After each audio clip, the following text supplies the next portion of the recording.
महिमाएं हाथ में आते ही पहले मुख में जाना चाहिए। विचार करने की जरूरत नहीं कि मैं कुल्ला किए हूं कि नहीं, नहाए हूं कि नहीं, इससे कोई मतलब नहीं। अगर प्रसाद मिला है तो पहला काम होना चाहिए हाथ में आते हो दाहिने हाथ में लेना चाहिए। इष्ट संबंधी कोई भी क्रिया बाएं हाथ से नहीं करनी चाहिए, बाएं हाथ से लेना नहीं। प्रसाद है, प्रसादी वस्त्र है या कुछ भी भगवत संबंधी, ऐसे नहीं कि बायां हाथ लंबा दिया, काट दिया था राजा ने बायां हाथ। जगन्नाथ जी का प्रसाद आया और वो चौसर खेल रहे थे तो दाहिने हाथ से खेल रहे थे। जगन्नाथ जी के पार्षद ने कहा ये भगवान जगन्नाथ स्वामी ने आपको प्रसाद भेजा है, तो राजा चौसर खेलते हुए बाएं हाथ से तो उनको भी बुरा लगा। उनका प्रभु आप स्वामी हैं पर आप परम स्वामी जगन्नाथ जी का प्रसाद कैसे ले रहे हैं?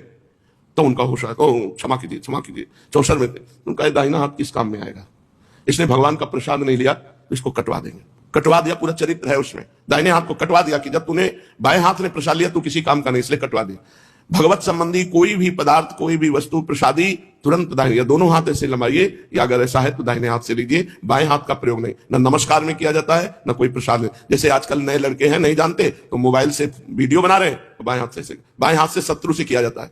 जब शत्रु का दूत जाता था दूसरे राज्य में तो बाएं हाथ से सलाम करता था, दाहिने हाथ का प्रयोग नहीं करता था, क्योंकि शत्रुता का प्रमाण है कि मैं तुमसे झुकने नहीं आया, मैं तुमसे शत्रुता का बर्ताव करूंगा और अगर विजय की आशा रखते हो तो युद्ध करो हमसे। तो जो पार्षद जाता था दूसरे, वो बाएं हाथ से सलाम, हर बात बाएं हाथ से लेता था। अगर पत्र भी लेना है तो बाएं हाथ से लेगा, क्योंकि शत्रु पक्ष का है। तो हमारे इष्ट का वस्तु और हम अगर बाएं हाथ से लेते हैं तो अपराध बनता है, बाएं हाथ से नमस्कार करते हैं तो अपराध बनता है।